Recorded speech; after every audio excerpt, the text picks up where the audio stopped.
Bismillahirrahmanirrahim. Assalamualaikum warahmatullahi wabarakatuh. Salam sejahtera dan salam Malaysia Madani.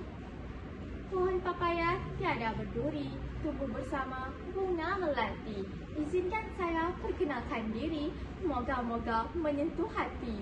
Nama diberi Nurul Jannah binti Azmuddin dan berusia 14 tahun. Saya merupakan anak didik SMP Sultan Idris Shah II yang terletak di Gerik Perak. Kod sekolah saya ialah AEE 7032.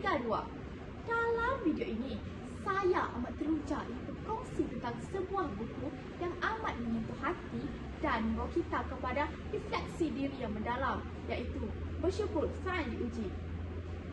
Siri motivasi dan nilai murni berjudul Bersyukur Saat Diuji ini mengajarkan kita bahawa setiap ujian bukanlah satu beban, tetapi satu anugerah untuk memperdekatkan diri kepadanya.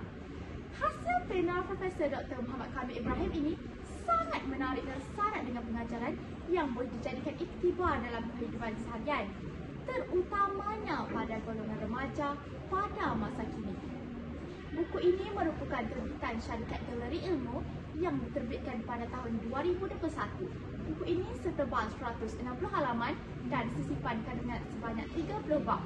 Dalam buku ini, penulis membawa kita menyelami makna syukur dalam konteks ujian dan kesusahan. Beliau berkongsi pengalaman dan kisah-kisah inspirasi yang menunjukkan bagaimana seseorang dapat menghadapi ujian dengan hati yang redha dan penuh kesyukuran. Ayo bersama saya kita mengamati dan mendalami buku ini dengan lebih dekat lagi.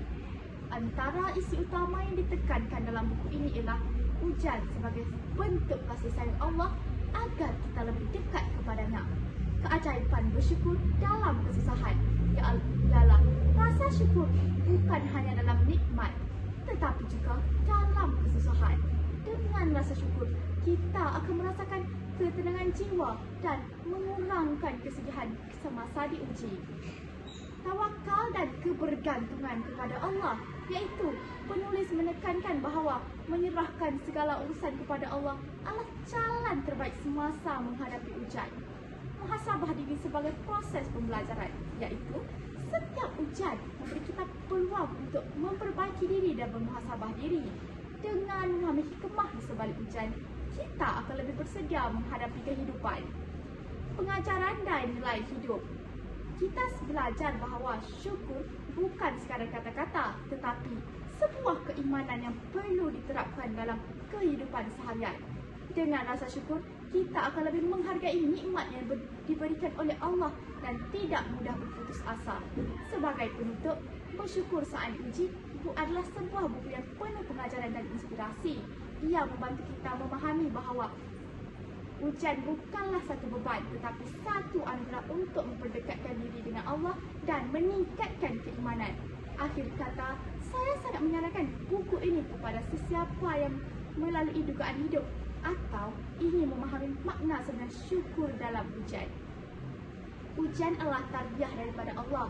Bersyukurlah kerana setiap ujian memberi kita peluang untuk memperdekatkan diri kepadanya.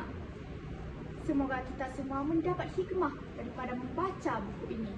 Sekian, wabillahi taufiq wal hidayah. Wassalamualaikum warahmatullahi wabarakatuh.